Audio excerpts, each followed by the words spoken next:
కేసీఆర్ అధ్యక్షతన మరి కాసేపట్లో బీఆర్ఎస్ఎల్పీ పార్టీ రాష్ట్ర కార్యవర్గ విస్తృత స్థాయి సంయుక్త సమావేశం జరగనుంది. దీనికి సంబంధించి పూర్తి అప్డేట్స్ మా ప్రతినిధులు లివిల్, కిరణ్, మహేష్ అందిస్తారు. లివిల్, చెప్పండి, మరి ఎంతసేపట్లో తెలంగాణ భవన్లో బీఆర్ఎస్ఎల్పీ కార్యవర్గ సంయుక్త సమావేశము మీటింగ్ ప్రారంభమవుతుంది? కేసీఆర్ ఎప్పుడు రాబోతున్నారు? మరి కాసేపట్లో తెలంగాణ భవన్లో బీఆర్ఎస్ అధినేత కేసీఆర్ అధ్యక్షతన బీఆర్ఎస్ ఎల్పీ సమావేశంతో పాటు కార్యవర్గ సమావేశం ప్రారంభం కానుంది. కార్యవర్గ సమావేశంలో ప్రధానంగా ఏపీ జలదోపిడిపైనే చర్చించనున్నారు. ఏపీ జలదోపిడికి సంబంధించి ఇప్పటికే పెద్ద ఎత్తున నీటి వాటాను కొల్లగొడుతుంది. రాష్ట్రంలో ఉన్న కాంగ్రెస్ ప్రభుత్వం పూర్తిగా నిమ్మకు నీరెత్తినట్లు వివరిస్తుంది. ఇవాళ కాంగ్రెస్ ప్రభుత్వం చేసే దురాఘాతాలకు ఇవాళ మరొకసారి తెలంగాణ ఎడారి కానుంది. తెలంగాణ బీళ్లన్నీ కూడా ఇవాళ భూములన్నీ కూడా బీళ్లు వారనున్నాయి. ఈ నేపథ్యంలో బీఆర్ఎస్ అధినేత కేసీఆర్ జంగు సైరన్ మోగించనున్నారు. ఇవాళ కేసీఆర్ అధ్యక్షతన జరిగే సమావేశంలో ఏపీ జలదోపిడి పైన కృష్ణా, గోదావరి రెండు నదుల అనుసంధానం పైన ఇప్పటికే పెద్ద ఎత్తున చర్చ జరుగుతుంది. అనుసంధానం పేరు మీద ఏపీ అక్రమంగా నీటి దోసుకెళ్తుంది. మరోపక్క కేంద్రం ప్రతిపాదించిన 45 టీఎంసీల వాటాకు రాష్ట్ర ప్రభుత్వం తలొగ్గడం అంటే ఖచ్చితంగా తెలంగాణను తాకట్టు పెట్టడమే అని చెప్పేసి కూడా అధినేత కేసీఆర్ భాష. అందులో భాగంగానే ఇవాళ ఈ సమావేశంలో పలు కీలక అంశాలపైన చర్చించారు. మనతో మాట్లాడడానికి చాడ కిషన్ రెడ్డి ఉన్నారు, ఇటు మాజీ ఎమ్మెల్యే చిత్ర అన్న. చెప్పండి, ప్రధానంగా ఇవాళ పాలమూరు రంగారెడ్డి విషయంలో ఎందుకు ఈ విధంగా వివరిస్తుందని చెప్పుకోవచ్చు? ఈరోజు కేసీఆర్ గారు మా రాష్ట్ర కమిటీ సమావేశానికి కేసీఆర్ గారు వస్తున్నందుకు వారికి శుభాకాంక్షలు. కేసీఆర్ గారి నాయకత్వంలో తెలంగాణ జలసాధన ఉద్యమం ఈరోజు రాష్ట్ర ప్రభుత్వం తెలంగాణ రాష్ట్రానికి జరుగుతున్న అన్యాయాన్ని మాకు ఏ విధంగా ఈ రాష్ట్ర ప్రభుత్వం చేసే తప్పులను ఎండగట్టడానికి మాకు దశ నిర్దేశించడానికి కేసీఆర్ గారు ఈ సమావేశానికి వస్తా ఉన్నారు. ముఖ్యంగా చూసినట్టయితే గత 2 సంవత్సరాల నుంచి రేవంత్ రెడ్డి గారి ప్రభుత్వం తెలంగాణ రాష్ట్ర వ్యతిరేక నిర్ణయాలలో అగ్రగామిగా ఉంది.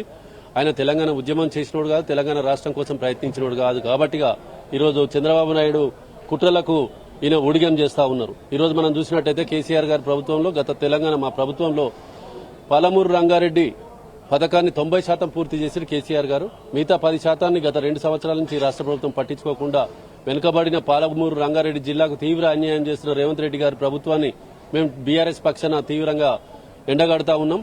అదేవిధంగా ఈరోజు యుద్ద ప్రాతిపదికన గోదావరి, కృష్ణా జలాలలో ఆంధ్ర నాయకత్వం దోచుకపోవడానికి, కృష్ణా జలాలను ఏ విధంగా తరలించకపోవడానికి వాళ్ళు కేంద్రంతో కలిసి కుట్ర పంతా ఉంటే ఈరోజు రాష్ట్ర ప్రభుత్వం నిమ్మకు నీరెత్తినట్టు వ్యవహరిస్తూ ఉంది. ఈరోజు పోలవరం నల్లమల్ల సాగర్ ప్రతిపాదన తీసుకొచ్చి దానికి 40 టీఎంసీల పర్మిషన్ తీసుకోవడం ఏంటంటే ఈరోజు పూర్తిగా తెలంగాణకు అన్యాయం చేయడమే. గోదావరి జలాలలో తెలంగాణకు రావాల్సిన న్యాయమైన వాటాను ముందు కేంద్ర ప్రభుత్వం గాని రాష్ట్ర ప్రభుత్వం గాని ముందు నిర్ణయం తీసుకున్నాక ఒక అగ్రిమెంట్ ఒప్పందానికి వచ్చినాక ఆంధ్ర రాష్ట్రం ఆ నీళ్లను వాడుకుంటే టీఆర్ఎస్ కు గాని తెలంగాణ ప్రజలకు గాని ఎలాంటి అభ్యంతరం లేదు.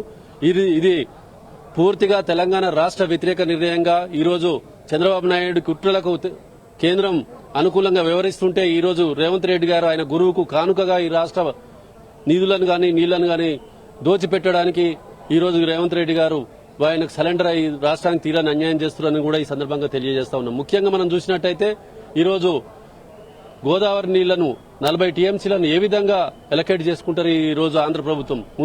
ముందుగా విభజన చట్టం ప్రకారం తెలంగాణకు రావాల్సిన 950 టీఎంసీలను తెలంగాణ కేటాయించినాక గోదావరి నీళ్లను ఆంధ్ర రాష్ట్ర ప్రభుత్వం వాడుకుంటే మాకు ఎలాంటి అభ్యంతరం లేదు. తెలంగాణ ప్రజల పక్షాన బీఆర్ఎస్ పార్టీ ఈరోజు ఈ విషయాన్ని ప్రజల ముందుకు చెప్తా ఉన్నది.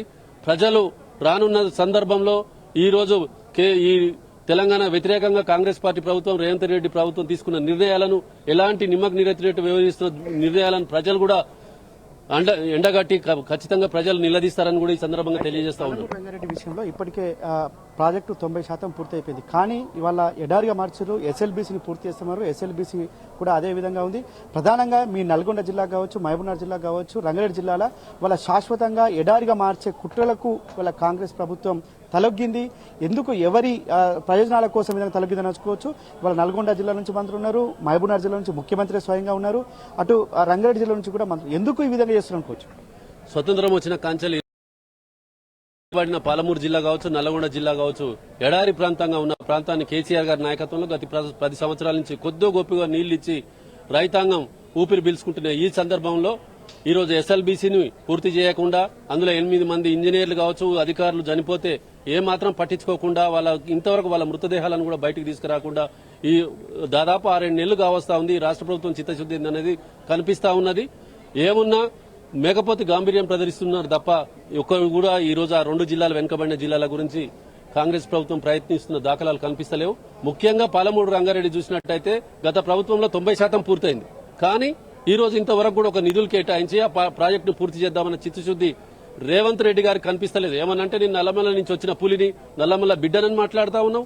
మరి మాట్లాడినప్పుడు ఆ జిల్లా ప్రాజెక్టులు పూర్తి చేసి వెనుకబడిన మహబూబ్నగర్ జిల్లాకు నీళ్లు ఇవ్వాలనే సోయి ఈ ముఖ్యమంత్రికి లేదనేది కూడా ప్రజలు గమనిస్తా ఉన్నారు. ఇదే విధంగా పోకుండా అయితే ప్రజలు కుర్చీ నుంచి గల్లబట్టి గుంజి బండ కొడతారని కూడా రేవంత్ రెడ్డి గారి ప్రభుత్వాన్ని బండ కొడతారని కూడా ఈ సందర్భంగా హెచ్చరిస్తా ఉన్నాం. ప్రధానంగా ఇవాళ ఈ సమావేశంలో ఎలాంటి నిర్ణయాలు బీఆర్ఎస్ అధినేత కేసీఆర్ దిశానిర్దేశించారు? గతంలో జలసాధన ఉద్యమం తరహా మరో ఉద్యమం రానుందా? ఆనాడు మీరు ఉద్యమంలో పాల్గొన్న జలసాధన ఉద్యమంలో ఆర్డీఎస్ కావచ్చు, ఇతర అంశాలపైన కూడా ఈ నేపథ్యంలో మీరు ఎలాంటి పాత్ర పోషించారు? 2002లో కేసీఆర్ గారు జలసాధన ఉద్యమం ఎత్తుకొని ఆ రోజు ఆర్డీఎస్ ప్రాజెక్టులో తెలంగాణ జరుగుతున్న అన్యాయాన్ని కావచ్చు, అలంపూర్ నుంచి గద్యాల వరకు కూడా కేసీఆర్ గారు పాదయాత్ర చేయడం జరిగింది. శ్రీశైలం ప్రాజెక్టులో న్యాయమైన నీళ్లు కావాలని ఆ రోజు రాజశేఖర రెడ్డి ప్రభుత్వం మీద ఒత్తిడి తెచ్చి వెనుకబడిన పాలమూరు కోసం పోరాటం చేసిన కేసీఆర్ గారు ఈ రోజు మళ్ళొకసారి తెలంగాణకు పాలమూరు వెనుకబడిన పాలమూరు జిల్లాకు అన్యాయం జరుగుతుంది కనుక ఈ రోజు గోదావరి జలాలను ఆంధ్ర ప్రభుత్వం తెలంగాణకు అన్యాయం జరిగే విధంగా దూసుకుపోవడానికి ప్రయత్నిస్తుంది కనుక కేసీఆర్ గారు ఖచ్చితంగా ఈ ఆంధ్ర కుట్రలను కావచ్చు, కేంద్రం ఒత్తస్తు పలికే విధానాన్ని కావచ్చు ప్రజలకు తెలియజేసి వారిని ప్రజలకు ఈడ్చి మరి ఈ రోజు తెలంగాణ జరిగే అన్యాయాలను ఎండగడతారని ఈ సందర్భంగా కేసీఆర్ గారి నాయకత్వంలో ఈ రోజు మాకు దిశానిర్దేశం చేయడానికి పార్టీ శ్రేణులకు ఏ విధంగా ఈ రోజు కాంగ్రెస్ ప్రభుత్వం తెలంగాణకు అన్యాయం చేస్తుందో పార్టీ శ్రేణులకు అందరికి చేసి ఉద్యమానికి సన్మత్యమవుతా ఉన్నాం. కేసీఆర్ గారు వచ్చి మాకు దశ నిర్దేశించడానికి కూడా ఈ సందర్భంగా తెలియజేస్తా ఉన్నాం. మళ్ళా ఎవరిని అడిగినా ఒకటే ఖచ్చితంగా బీఆర్ఎస్ అధినేత కేసీఆర్ ఈ దిశానిర్దేశం చేసిన తర్వాత మాకు ఎలాంటి వ్యూహం ఇచ్చినా మేము ముందుకెళ్తాం. గతంలో జలసాధన ఉద్యమం చేసిన పార్టీ, తెలంగాణ తెచ్చిన పార్టీ, తెలంగాణ నీటి హక్కులు కాపాడిన పార్టీ బీఆర్ఎస్ పార్టీ. ఖచ్చితంగా వాళ్ళ అధినేత కేసీఆర్ కోసం ఖచ్చితంగా తెలంగాణ ప్రజలంతా వేచి చూస్తున్నారు. వాళ్ళ పాలమూరు రంగారెడ్డే కాదు, గోదావరి నది జలాల విషయంలో కూడా మరొక్కసారి జలసాధన ఉద్యమం తరహా ఉద్యమం తీసుకొస్తాం. ఖచ్చితంగా తెలంగాణ ప్రజల హక్కులను ఎవరు కాలరాసినా చూస్తూ ఊరుకోం, మరొక పోరాటానికి సిద్ధమని చెప్పేసి కూడా చాడా కిషన్ రెడ్డి చెప్తున్న పరిస్థితి కనిపిస్తుంది. మొత్తానికి మరి కాసేపట్లో ఈ సమావేశం ప్రారంభం కానుంది. ప్రతిష్ట.